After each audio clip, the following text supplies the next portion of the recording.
একটা railway station. রেলগাড়ি থেকে নামছেন এক ডাক্তারবাবু। তার হাতে একটা ছোট্ট ব্যাগ।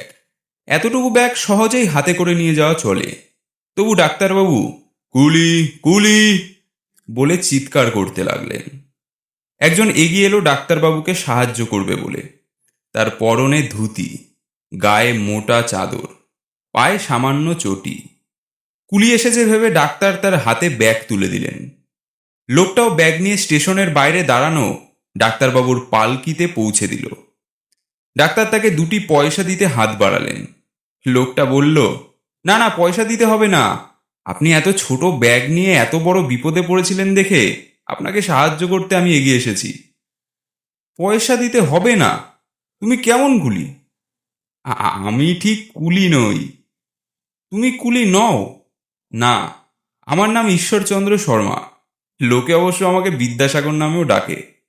ডাক্তারবাবু লজ্জায় মারা যান আর কি। তাড়াতাড়ি তিনি ওই লোকের পায়ে পড়লেন। আপনি বিদ্যাসাগর, আপনি তো দয়ার সাগর। লোকের উপকার করাই আপনার স্বভাব। আপনি আজ আমাকে অনেক বড় একটা শিক্ষা দিয়ে দিয়েছেন। এরপর থেকে আমি নিজের কাজ নিজের হাতেই করব। বিদ্যাসাগরের এই গল্প থেকে আমরা যেটা শিখতে পারি সেটা হলো, কোনো কাজই ছোট হয় না। আমাদের নিজেদের কাজ নিজেদেরই করা উচিত। যে নিজের কাজের জন্য পরের ওপর নির্ভর থাকে সে জীবনে কখনো সফল হয় না। ঈশ্বরচন্দ্র বিদ্যাসাগর ছিলেন এই রকমই। খুব সাধারণ পোশাক পরে থাকতেন, কিন্তু তার নাম ছড়িয়ে পড়েছিল সমস্ত দেশ জুড়ে। সবাই তাকে জ্ঞানের সাগর আর দয়ার সাগর বলেই জানতো যে তিনি ভীষণ বড় মানুষ। তাকে দেখতে অনেক দূর দূরান্ত থেকে লোক আসত। কিন্তু যারা তার সম্পর্কে আগে থেকে জানতো না, তারা তাকে অনেক সময় চিনতেও পারত না। দিনটা ছিল রবিবার। সকালবেলা বিদ্যাসাগর বাড়ির বাগানের ঘাস নিরুচ্ছেন। এমন সময় মেদিনীপুর থেকে 4জন ভদ্রলোক এলেন। বিদ্যাসাগরকে কখনো দেখেননি ওরা। ওরা ভাবলেন, বাগানের ঘাস নিরুচ্ছে যখন, ও নিশ্চয়ই মালি, বিদ্যাসাগরের মালি। ওরা জিজ্ঞেস করলেন, ওহে বিদ্যাসাগর মশাই আছেন? আসল কথা ভাঙলেন না বিদ্যাসাগর, যেন তিনি সত্যি সত্যি এ বাড়ির মালি। এমনভাবে বললেন, আপনারা একটু বসুন, তিনি একটু ব্যস্ত আছেন। ব্যস্ত আছেন বই কি, বাগানের ঘাস নিয়ে ব্যস্ত আছেন। তারা বসলেন। বিদ্যাসাগর বাগানের নিড়ানির কাজ করেই চলেছেন। একটু পরে অতিথিরা বললেন, ওহে তামাক খাওয়াতে পারো? আগে পারি। 4টি হুঁকো সাজিয়ে বিদ্যাসাগর তাদের তামাক দিলেন। তারপর আবার লেগে পড়লেন বাগানের কাজে। খানিকক্ষণ বাদে তারা আবার তাড়া দিলেন, দেখো না বড্ড দেরি হচ্ছে যে। এবার হাতের কাজ শেষ করে বিদ্যাসাগর বললেন, কি দরকার এবার আমাকে বলুন। তোমাকে বলবো কেন? তুমি বিদ্যাসাগর মশাইকে খবর দাও না। আগে আমি বিদ্যাসাগর। অতিথিরা এই কথা শুনে যেন লাফিয়ে উঠলেন। বিদ্যাসাগরের পায়ের ধুলো নিলেন, বললেন, আজ্ঞে হ্যাঁ, আপনি যথার্থ বিদ্যাসাগর। বিদ্যাসাগর একদিকে যেমন ছিলেন সংস্কৃত কলেজের প্রিন্সিপাল, অন্যদিকে আবার বই লিখেও তার যথেষ্ট আয় হতো। বিদ্যাসাগরকে তখনকার দিনের মিলিনিয়ার বলা চলে। কিন্তু এত টাকা আয় করেও তার পোশাক ছিল অতি সামান্য। একটি ধুতি, চাদর ও একজোড়া চটি।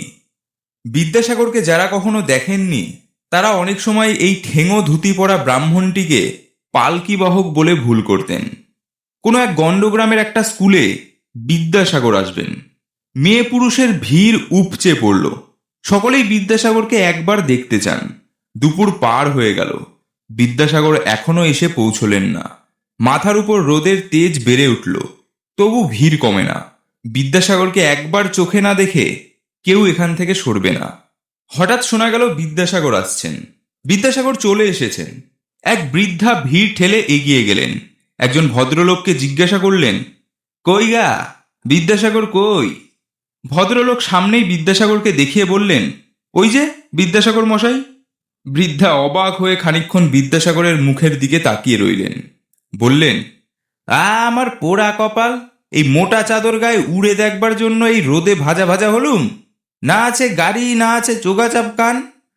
সত্যি কথা, গাড়ি ঘোড়া কিংবা চোগাচাপ কানের জাঁকজমক নেই বিদ্যাসাগরের। সামান্য পোশাক আশাক তার, ধুতি, চাদর আর চটি। আসলে এই পোশাকই তো ছিল তার দরিদ্র পরিবারে জন্মগ্রহণের প্রতীক, তার দেশের জনসাধারণের দারিদ্র্যের প্রতীক।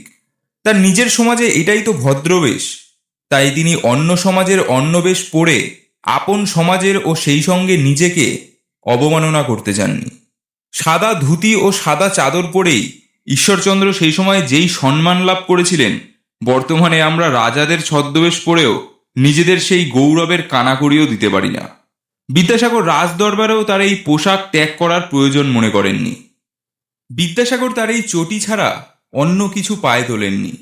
তার এই চটি নিয়েও অনেক গল্প আছে।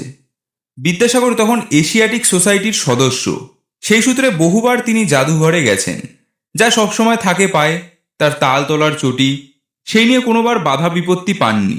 একবার একটা কাণ্ড ঘটল, দারোয়ান বিদ্যাসাগরকে দরজা পার হয়ে জাদুঘরে ঢুকতে দিল না। চটি পায়ে দিয়ে জাদুঘরে ঢুকবার হুকুম নেই, জাদুঘরে ঢুকতে হলে চটি খুলে রেখে ঢুকতে হবে। বিদ্যাসাগর চটিও খুললেন না, জাদুঘরেও ঢুকলেন না। খোঁজ খবর নিয়ে জানলেন দারোয়ান ঠিক কথাই বলেছে, চটি পায়ে দিয়ে জাদুঘরে ঢোকা বারণ। জাদুঘরের তত্ত্বাবধায়ক ছুটে এলেন, অনেক সাধ্য সাধনা করলেন, কিন্তু বিদ্যাসাগর কিছুতেই জাদুঘরে ঢুকলেন না। খবর চাপা রইল না। জাদুঘরের কর্তৃপক্ষ দুঃখ করে বিদ্যাসাগরের কাছে ক্ষমা চেয়ে চিঠি লিখলেন, জানালেন বিদ্যাসাগর যখন যা খুশি পড়ে জাদুঘরে আসতে পারেন। বিদ্যাসাগর তবুও গেলেন না। কর্তৃপক্ষকে জানালেন, আমার জন্য আলাদা নিয়ম করার দরকার নেই, সকলের জন্য এক নিয়ম আর আমার জন্য আরেক নিয়ম, এমন ব্যবস্থায় আমি রাজি নই। সেই সময় পত্রপত্রিকায় এই ঘটনা নিয়ে অনেক আন্দোলন হয়েছে। আর সকলকে বাদ দিয়ে নিজের জন্য আলাদা নিয়মের সুবিধা বিদ্যাসাগর নিতে পারেননি। সকলের জন্য যখন একরকম ব্যবস্থা হলো না, অতএব বিদ্যাসাগরও প্রতিজ্ঞা করলেন আর কখনো জাদুঘরে ঢুকবেন না, আর কখনো ঢোকেনও নি।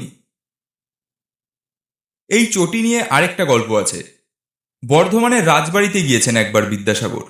একজন দারোয়ান বিদ্যাসাগরকে চিনত না। দরবারে ঢোকার আগে সে তাকে চটি খুলে রেখে যেতে বলল। চটি খুলে রেখে বিদ্যাসাগর দরবারে ঢুকলেন। বর্ধমানের রাজা বিদ্যাসাগরকে সাদর সম্মানে আপ্যায়িত করলেন। রাজার কাছে বিদ্যাসাগরের এমন সাদর সম্মান দেখে দারোয়ান আশ্চর্য হয়ে গেল। ইনি কে? খোঁজ নিয়ে জানতে পারল ইনি স্বয়ং বিদ্যাসাগর। কাজ শেষ হয়ে গেল। বিদ্যাসাগরকে বিদায় দিতে রাজা দরজা পর্যন্ত এলেন। বিদায় দিয়ে রাজা যখন ফিরলেন, তখনই ওই দারোয়ান হাত জোর করে বিদ্যাসাগরকে বলল, আমি আপনাকে চিনতে পারিনি, আমাকে ক্ষমা করুন। বিদ্যাসাগর বললেন, তোমার দোষ কি? তোমার মনিবের যেমন হুকুম তেমনই করেছ। কথাটা রাজা শুনতে পেলেন। বিদ্যাসাগর চলে যাবার পরই তিনি ওই দারোয়ানকে বরখাস্ত করে দিলেন। অন্যের পরামর্শে ওই দারোয়ান বিদ্যাসাগরের শরণাপন্ন হল। সব শুনে অত্যন্ত ক্রুদ্ধ হলেন বিদ্যাসাগর। একখানা নরম গরম চিঠিতে বিদ্যাসাগর রাজাকে অনুরোধ করলেন যেন ওই দারোয়ানকে আবার কাজে বহাল করা হয়। চিঠিতে কাজ হলো। বর্ধমানের রাজা ওই দারোয়ানকে আবার কাজে বহাল করলেন।